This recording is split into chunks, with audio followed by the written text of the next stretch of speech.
তো hello viewers, আপনারা সবাই কেমন আছেন? আশা করি আপনারা সকলে ভালো আছেন। আমি আজকের ভিডিও দেখাতে চলেছি যে আপনারা ব্ল্যাক অ্যান্ড হোয়াইট হয়তো আপনার দাদা দিদির আমলের অনেক আগেকার ব্ল্যাক অ্যান্ড হোয়াইট ছবি থেকে আছে, এবং সেই ছবিগুলো আপনি যদি আজকের দিনে যদি কালারফুল করতে চান তাহলে এই ভিডিওটা দেখতে থাকুন। এই ভিডিওর মধ্যেই আমি দেখাবো ব্ল্যাক অ্যান্ড হোয়াইট সাদা কালো পিকচারকে আপনি একটা কালারফুল পিকচার কীভাবে বানাবেন। তো সেটা আজকে দেখাবো। তার জন্য আপনাদেরকে কী করতে হবে, আপনাদের ফোনের এই যে ক্রোম ব্রাউজার দেখতে পাচ্ছেন, এটা কিন্তু সবারই ফোনে থাকে। তো এই ক্রোম ব্রাউজারটাকে ওপেন করে নেবেন। তো এই ক্রোম ব্রাউজারটাকে ওপেন করে নেওয়ার পরে এই যে সার্চ অপশন দেখতে পাচ্ছেন, এইখানে ক্লিক করবেন। এইখানে ক্লিক করার পরে এখানে আপনাদেরকে টাইপ করতে হবে, এখানে এখানে টাইপ করে দেবেন ডেমোস ডট আলগোরিথমিয়া, এই লিখে সার্চ দেবেন। ডেমোস ডট আলগোরিথমিয়া এই লিখে সার্চ দিতে এই লিখে সার্চ দেবেন।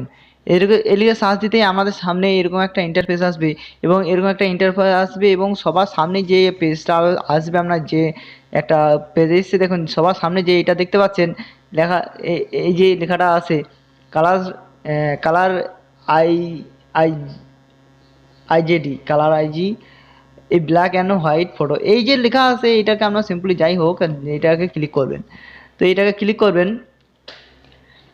তো এটাকে ক্লিক করার পরে আপনাদের সামনে এরকম একটা ইন্টারফেস চলে আসবে, এবং দেখতে পাচ্ছেন এখানে কিন্তু ইমেজের ইউআরএল দিয়ে করতে পারেন, যদি কোনো ইমেজ থাকে সেইটার ইউআরএল দিয়ে করতে পারেন, অথবা এখানে দেখুন আপনার গ্যালারির পিকচার নিয়ে করতে পারেন। তো এখানে সিম্পলি ক্লিক করবেন, যদি গ্যালারিতে পিকচার থাকে তো আপনার গ্যালারিতে চলে যাবে। এখানে সিম্পলি ক্লিক করবেন এবং আপনার গ্যালারিতে ঢুকে যাবে।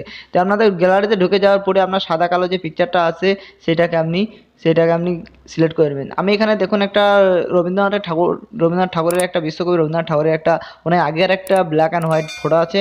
এই ফটোটাকে সিম্পল আমি ক্লিক করে নিলাম, এটাকে সিলেক্ট করে নিলাম, এবং এটাকে আমি আজকে কালারফুল করে দেখাবো। তো এটাকে কী করতে হবে, এটাকে সিলেক্ট করে নেওয়ার পরে যে সিম্পলি এখানে ডান অপশন দেখতে পাচ্ছেন, ডানে ক্লিক করে দেবেন।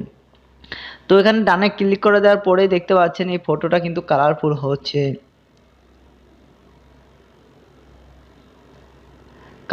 কালারিজ ইন ইয়োর ফটো দেখতে পাচ্ছেন, এটা কিন্তু কালারফুল হচ্ছে। তো একটু ওয়েট করবেন, কারণ এই যে কোনো একটা সাদা কালো পিকচারকে কিন্তু রঙিন করতে গেলে একটু ওয়েট তো করতেই হবে।